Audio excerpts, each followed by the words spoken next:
Welcome to the Spring Creek Recreational Fun Urban Garden, where we run garden programs year-round for our wonderful children, adults, and seniors at Spring Creek Towers.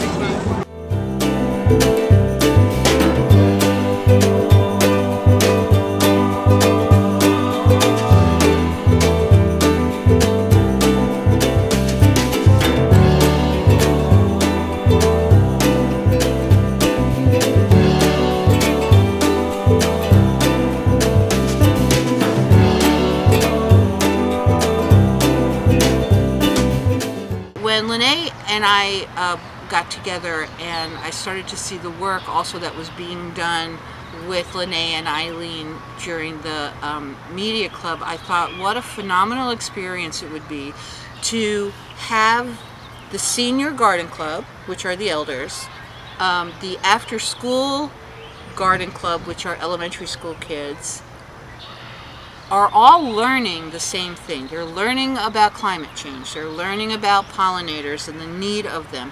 They're learning about caring for gardens. They're actually working together and working with the same information. But wouldn't it be so cool if we could document it? And so that's where the third connection was with the media club. So they were actually documenting our learning of these very important material. And then, of course, they got involved because that's the beauty of a garden, and everybody is gardening.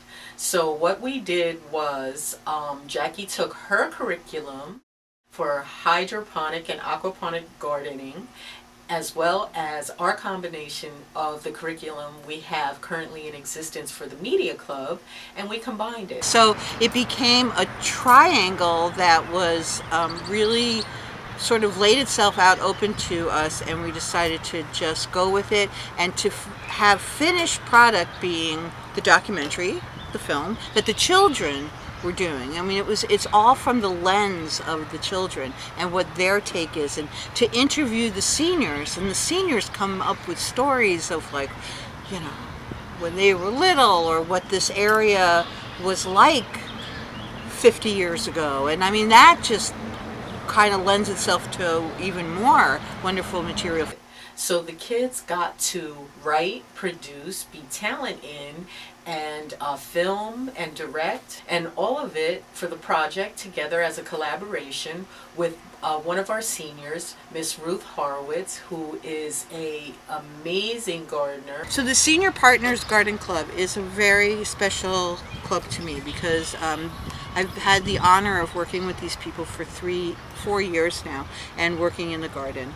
Ruth Horowitz is a very, very dear, wonderful woman in our community, and I'm proud to say that she's a very dear friend of mine. She is filled with history and knowledge of what this entire community has been for many decades. So it was really exciting for them. They got to make soil. The making of the soil is it's actually a lesson of soil-less gardening, because we are not using soil that you would find in a garden bed.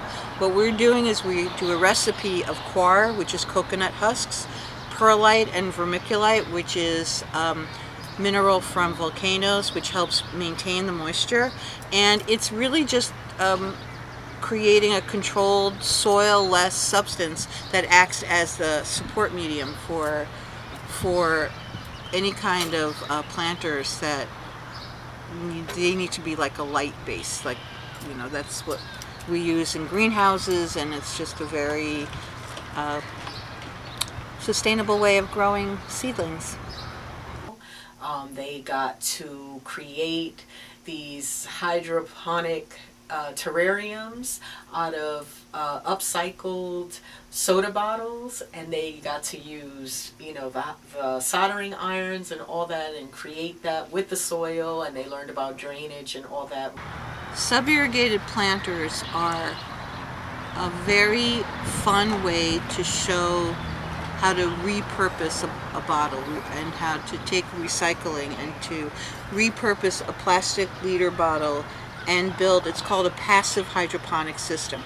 And it's basically just inverting the top of the bottle and teaching capillary action, which is the wick, the sucking action of a sponge, and introducing what plants need in a hydroponic system. And it's a very hands-on, successful unit that I've done for many, many years. Through our instruction, they learned how to prepare questions geared towards Ruth Horowitz, as well as questions that would include the process of gardening and her experience as it pertains to that gardening experience. This is Ruth being interviewed by our young filmmakers and talking about the gardening that she did alongside the young members of our community. So I hope you enjoy this.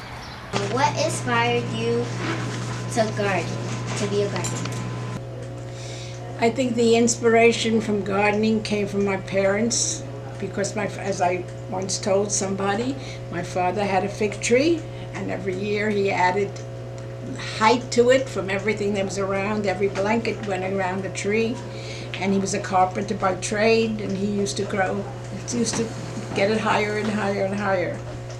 And they had blueberry bushes here in East New York, and it just came as something that was important and part of our lives, gardening. What do you think would happen if pollinators were not up there? I think it would be a very sorry world we would be living in, because there would be no rebirth of any kind among the flowers that we live for. Why are pollinators important, and why? Pollinators, like the rest of, like human beings, need to procreate, and it's important that we understand what they're all about, and that we give them the opportunity to do what they do best. And what was the first thing you ever planted? I think the first thing I ever planted was tomatoes, and tomatoes are an interesting thing to plant, because you have to know that you have to do it on the what's the word? You can't just put it in the ground. You have to do it so that it roots along the stem.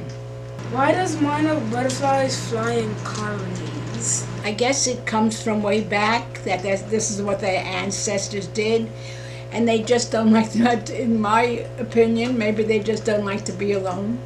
They want to share their way wherever they're going. If it was too cold for monarch butterflies to stay somewhere, could they die? It would seem that monarch butterflies need the springtime, and they need the ability to get to a tree. And if it's too cold, I would imagine they were still someplace in Mexico before coming back. Talking about our planet and talking about sustainability seems to transcend whether you're in 5th grade or whether you're 98 years old. It's something that connects everyone together, and it gives us an opportunity to work together in a very proactive way. I think it provided another level of insight for them, in that now they understand how interviews happen, and so that they know it's not just somebody talking on camera, but that there's actually preparation that goes into it. And the questions that they came up with were really well thought out.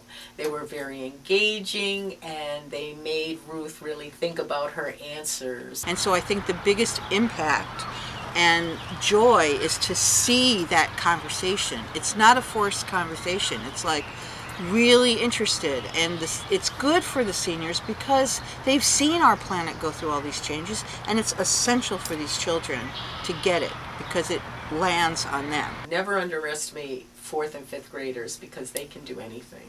They really can. We are teaching our children to